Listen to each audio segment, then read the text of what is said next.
Como que seria a sua vida se você tivesse mais autoridade dentro da sua casa? E por autoridade, vamos aqui traduzir. Autoridade barra influência barra poder de decisão, tá bom? Bom, se é a sua primeira vez por aqui, meu nome é Carol Tormena e eu ajudo mulheres a blindar as suas famílias. E o tema desse vídeo de hoje é justamente sobre a questão da autoridade dentro da família. Como que uma mulher casada, consegue exercer essa autoridade e o que ela ganha se ela conseguir exercer essa autoridade. E para que eu possa colocar esse assunto para você, eu vou trazer uma história que recentemente eu atendi, uma história real de alguém que tinha um incômodo e me procurou pedindo ajuda. Essa mulher, nos seus perto de 50 e poucos anos, não sei quantos anos ela tinha, não perguntei, mas ela já tem uma filha de 32, então imagino que seja por aí. Casada, então, tem essa filha, mora inclusive no andar de cima do prédio dela, lá do Nordeste do nosso país. Me contactou porque viu um vídeo, se identificou com ele e falou assim, essa pessoa pode me ajudar. Interessante porque quando eu perguntei a ela o que ela precisava de ajuda, ela me contou uma história, né? E geralmente a gente não tem essa resposta assim pronta, toma lá da cá, né? Se eu te perguntasse agora o que é que você precisa resolver na tua vida, talvez você não tenha isso numa frase. A gente precisa entender o contexto que nós estamos para buscar essa resposta. Nem sempre nós temos essa resposta de forma clara. Então, o meu papel ali foi justamente entender a clareza que ela precisava, ajudá-la a chegar nessa clareza. E ela então me contou que, enfim, que ela se identificou muito comigo porque nos meus conteúdos eu conseguia levar não apenas a parte técnica que ajuda as pessoas, mas junto com a questão cristã, que para ela era um valor também, de fato, né? Isso é algo natural até para mim. E ela falou assim, nossa, acho que ela vai me ajudar. E ela começou a me contar, olha só, eu em 2019, eu fiz um curso de desenvolvimento pessoal e desde então eu comecei a me questionar com o que mais eu poderia fazer, eu me incomodei, eu achei que eu devia fazer mais, descobri que eu não sou tão satisfeita na minha profissão, que na verdade a profissão dela, ela tem uma empresa de turismo, mas eu não me realizo com aquela empresa, mas eu trabalho com meu marido. Então ali ela foi me contando vários poréns, vários ses, né? E se eu conseguir mudar de emprego? E se eu conseguir deixar para trás essa parceria ali com meu marido e resolver trilhar o meu próprio caminho? E se eu conseguir de fato realizar meu propósito e junto com isso a minha parte empreendedora? Então ela trouxe várias perguntas, vários questionamentos para ela mesma. E isso foi me levando a entender qual que era o real problema. Bom, pensa comigo. Uma pessoa que já fez um curso, já tinha formação de coaching, fez formação como analista comportamental, estava se questionando como dar esse passo.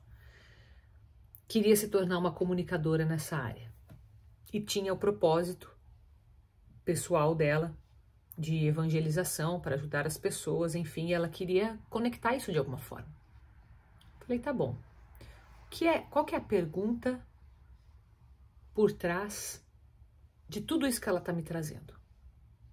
E nessa escuta ativa da história dessa mulher, eu percebi que o desejo dela de ser comunicadora talvez diga muito mais do que ela mesma imagine. Talvez ela nem saiba disso ainda. Talvez essa ficha ainda nem tenha caído para ela. Mas junto com esse desejo de ser uma comunicadora, ela trouxe um problema, vou chamar aqui. Para ela era um problema.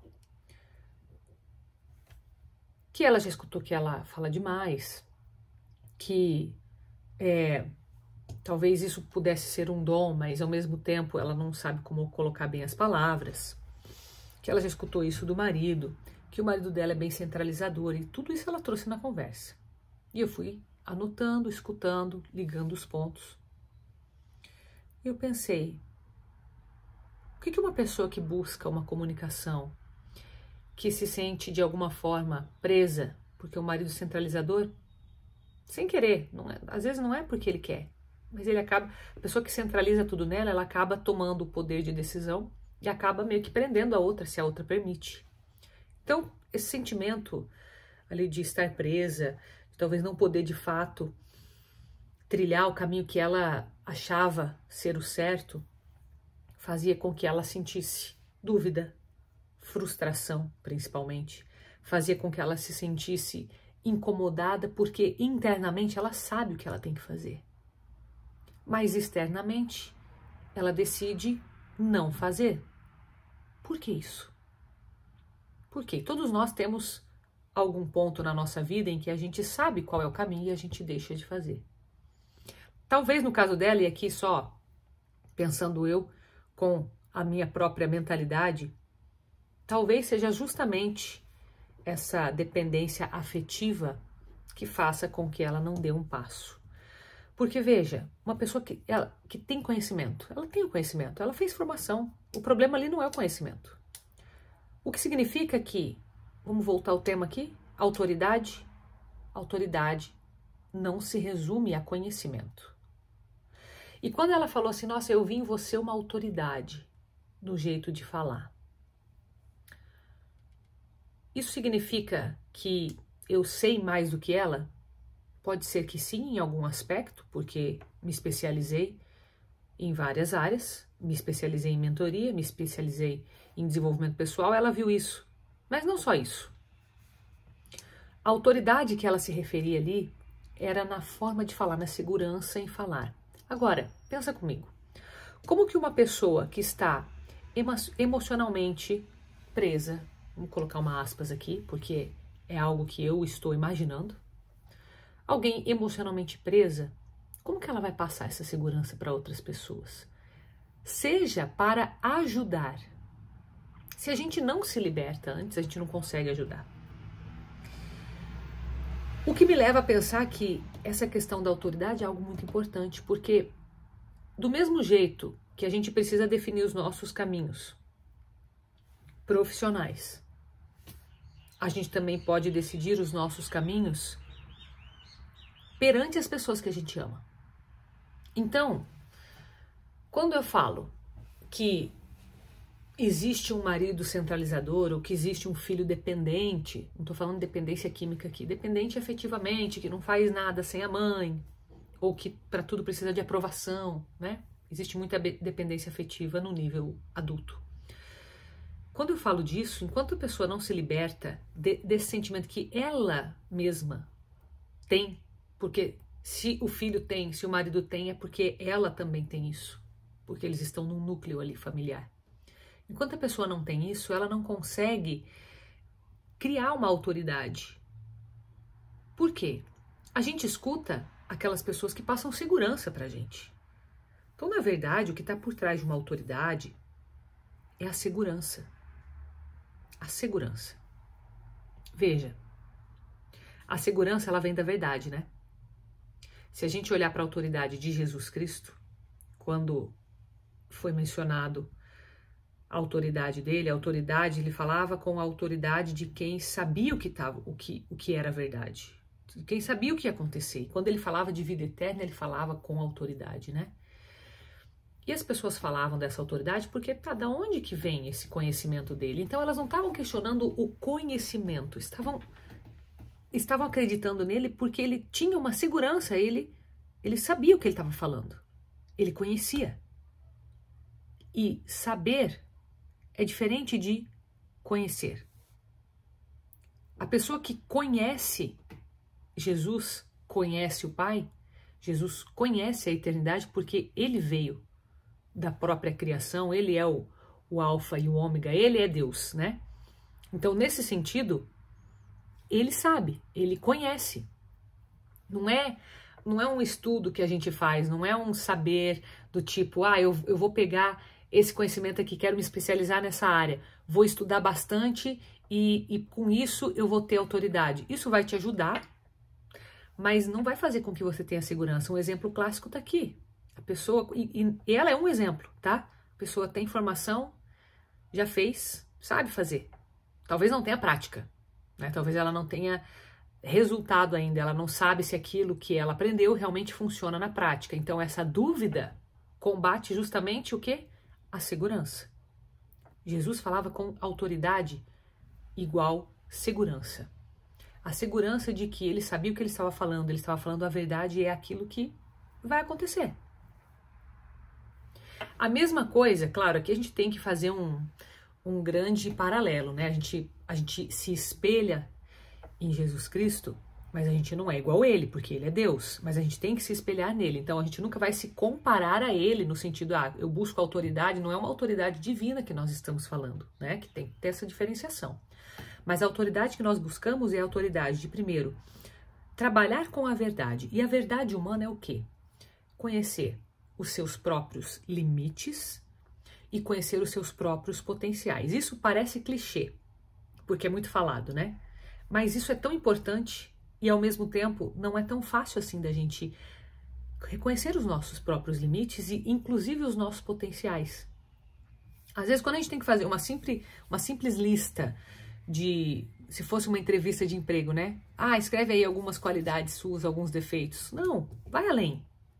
Dentro da tua família, o que é que é virtude tua? O que é que você faz bem? Que você fala assim, não, isso aqui, nessa parte aqui eu domino. Nessa aqui já não tanto.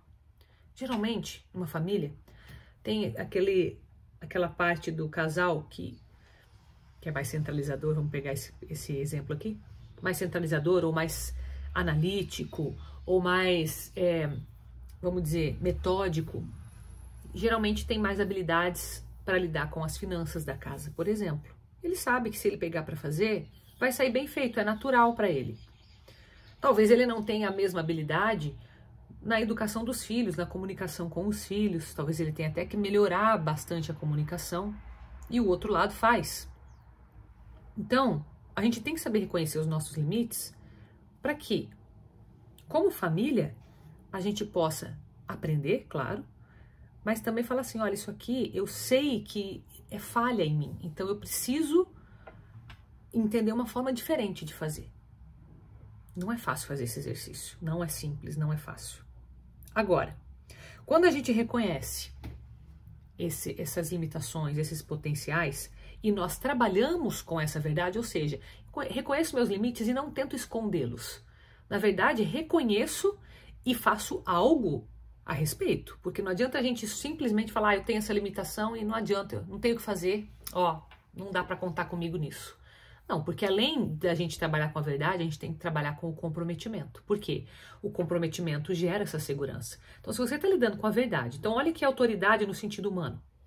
Se você lida com a sua verdade, as tuas condições, as tuas limitações e os teus potenciais, tuas virtudes, você sabe quem é você. Você sabe o que você é capaz de fazer pelo outro. Você sabe o que você é capaz de entregar. Você trabalha com essa verdade. E você se compromete. Porque mesmo frente a uma verdade que talvez não seja assim tão perfeita, você se compromete em sempre dar o seu melhor. E quando a gente fala o seu melhor, significa o seu melhor, não é o melhor, mas é o seu melhor naquele momento. E quando a gente dá o nosso melhor, as pessoas percebem isso.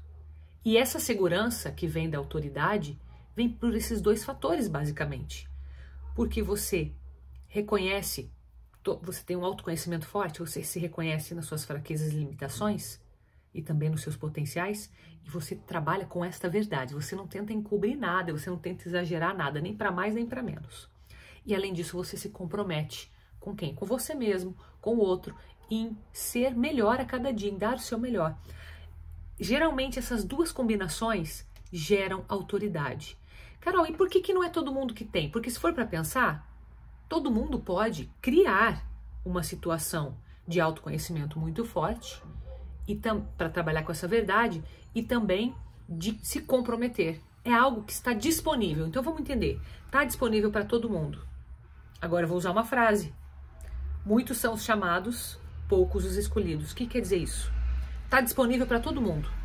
a verdade e o comprometimento. Mas nem todo mundo quer. Por quê? Porque querer se comprometer, e não só querer, não só desejar, mas fazer de fato acontecer, isso tem um custo. E não é um custo financeiro. Olha, pensa o seguinte, quando geralmente tem um custo financeiro envolvido, você está vendo, né, em forma de dinheiro, você está vendo quanto que aquilo ali vai custar para você e você vai se programar para isso. Mas existe um custo invisível, um custo que é intangível, que é o custo do teu sim. E o não também tem um custo, tá? Não se iluda. O seu não tem um custo que para alguns vai pesar como culpa, para outros como arrependimento, para outros como fracasso. E o sim, às vezes, pode também gerar falhas, também pode gerar fracassos, mas geralmente, quando existe um sim nessa questão de comprometimento e de verdade, essas falhas elas são temporárias. Significa que os teus erros vão acontecer, mas que não vai ser o fim. Você vai superá-los. Quando a gente trabalha com verdade e com comprometimento, geralmente o resultado é positivo. E aí, esse custo que a gente tem que analisar é um custo muito mais a longo prazo. É um custo que você está falando da tua própria vida. Puxa, se eu consigo ter autoridade dentro de casa, se eu consigo, né, de fato, abraçar esses dois elementos que a Carol falou e viver isso, eu vou ter um custo? Sim. Qual que é o custo que eu vou ter dentro da minha família, Carol? Bom, você vai ter o custo de, primeiro, de ter que lidar com a sua verdade, com as suas limitações, frente às pessoas que você mais ama. Pode ser que essas tuas limitações te atrapalhem no relacionamento e que você tenha que rever a forma como você se relaciona, a forma de você se comunicar, a forma, o tom de voz que você usa, a hora de ficar calado, que às vezes você quer falar e você não vai falar. Ou o contrário, a hora que você não quer confrontar, você não quer tocar nesse assunto e você vai ter que conversar. Então, tudo isso é lidar com a tua verdade e também com a verdade do outro. Essa verdade, ela tem que ser transparente dentro de casa. Isso gera autoridade. Você imagina uma mãe que sempre fala a verdade para o filho. Mesmo que ele não goste de ouvir, aquilo vai gerar confiança. E por mais que ele não goste, ele vai saber que pode contar com aquela mãe, porque ela está falando a verdade. Mesmo que ela se engane, mas Carol, e se algum dia eu falar alguma coisa que eu achava que era verdade e não foi? Bom, aí você vai lidar com as suas limitações. Admitir erros, olha, eu achava que isso daqui era bom, e daí eu percebi que existe uma forma melhor. O meu critério foi esse. Agora eu sei que eu tenho um critério melhor. Lidar com a verdade, lidar de forma humilde para que você possa aprender em família. Mas é um custo isso, né? Você compreende que existe esse custo. Outra coisa, o custo do comprometimento, eu vou te falar uma história. A partir do momento que você decide se comprometer com algo, parece que tudo, ou pelo menos se não tudo, muita coisa ao teu redor parece que começa, não sei, parece que criar uma barreira. Às vezes, sabe? É como aquela passagem, aquele evangelho de São Mateus, em que Jesus caminha sobre as águas. Isso é bem clássico, né? Jesus, ele tinha acabado de alimentar, ele tinha acabado de fazer a multiplicação dos pães, que é outro milagre bem conhecido. Deixa eu me ajeitar aqui. Ele tinha acabado de alimentar aquele povo, né? 5 mil homens, sem contar mulheres e crianças, através de 5 pães e 2 peixes. Então, depois que eles se saciaram, o que fez? Jesus falou para os discípulos, vai lá para a barca, vai para outra margem lá do lago, porque eu quero falar com vocês depois, e eu vou despedir a multidão. Então, ele vai lá, conversa com o pessoal, gente, então vão para a casa de vocês agora. Depois desse momento, ele sobe até o monte para fazer a sua oração. E ele fica nessa oração até as 3 da madrugada. E às 3 da manhã, ele vê que o vento está bem forte lá no mar, e ele começa a caminhar sobre as águas em direção àquela barca lá dos discípulos que estavam lá. E o vento estava contrário à barca, então ali estava um vento, imagina aquele vento forte em pleno o mar, né? E ele caminhando, os discípulos de longe vêm, ficam assustados, acham que é um fantasma, e ele fala assim, coragem, sou eu, não tenho medo. E aí Pedro fala o quê? Bom, se é você mesmo, então me faz caminhar sobre as águas com você. E ele fala o quê? Vem. E Pedro vai. O que acontece é que no meio do caminho, ele fica com medo por causa daquele vento e começa a afundar e pede, Senhor, não deixe que eu me afunde, me socorre.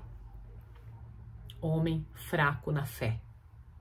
Lembra de tudo isso? Foi até repetitivo para você, mas eu gosto de trazer essa imagem, porque quando a gente se depara com essa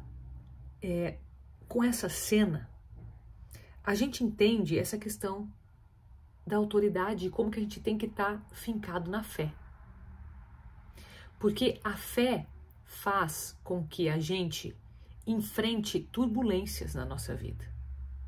Então, quando você decide se comprometer, parece que vem esse vento contrário, igual ali, os discípulos ali na barca, igual Jesus caminhando. Jesus está ali no meio desse vento contrário. E ele está falando para nós, coragem, não tenha medo. E o que a gente faz? A gente quer ir, a gente quer acreditar, a gente quer ir até Jesus, a gente quer andar sobre as águas, ele está chamando, vem. Só que se a nossa fé não estiver fortalecida, a gente vai acabar desabando. Então, quando a gente tem o nosso comprometimento, nós estamos inclusive fortalecendo a nossa fé. Por quê? A nossa fé é uma fé de ações. A gente confia e porque a gente confia que Deus vai fazer a parte dele, a gente também faz a nossa. Então não é aquele confiar do tipo assim, meu Deus, te peço tudo e fico aqui esperando porque eu sei que o Senhor vai fazer. Eu sei e eu confio tanto que Ele vai fazer que eu faço a minha parte. Não é assim quando você confia em alguém e essa pessoa, se ela te deu uma palavra que ela vai fazer, você não se sente, parece que até obrigado a falar assim, não, ela vai fazer, deixa eu fazer a minha parte também, porque eu tenho certeza, olha, eu marquei um compromisso com ela às 7 da noite, eu sei que ela vai estar lá, então deixa eu ir também às 7. Você também faz a tua parte. Agora, se você não acreditar, se fala assim, ela não vai, ela disse que vai, mas no fundo ela não vai. Então eu também não vou. Então, quando existe a confiança, eu faço. Quando não existe a confiança, eu dou um passo atrás. Então, entende como que o compromisso fortalece a tua fé? Esse compromisso significa que quando você disser, sim, vou fazer, faça do jeito que você se planejou. Faça. Não importa o quê. Faça, porque isso daí vai gerar aquela segurança, isso que vai dar autoridade para você. E quando você tem essa autoridade, que é o que gera segurança, você vai falar dentro da tua família e você vai ser ouvida. Você vai falar e você vai ser respeitada. A tua palavra vai ter forte influência nas decisões. É isso que acontece quando a gente trabalha a autoridade dentro da família. É essa autoridade que eu te expliquei aqui no vídeo. Então, se faz sentido isso para você, eu te peço para me ajudar a crescer esse canal, compartilhando, curtindo esse vídeo, porque é desse jeito, tá? Esse vídeo aqui, ele tá orgânico para você, não pedi para que o YouTube levasse até você não, porque quero ver o teu real interesse. Então, lembra de colocar isso em prática, tá bom? Fica com Deus. Até o próximo.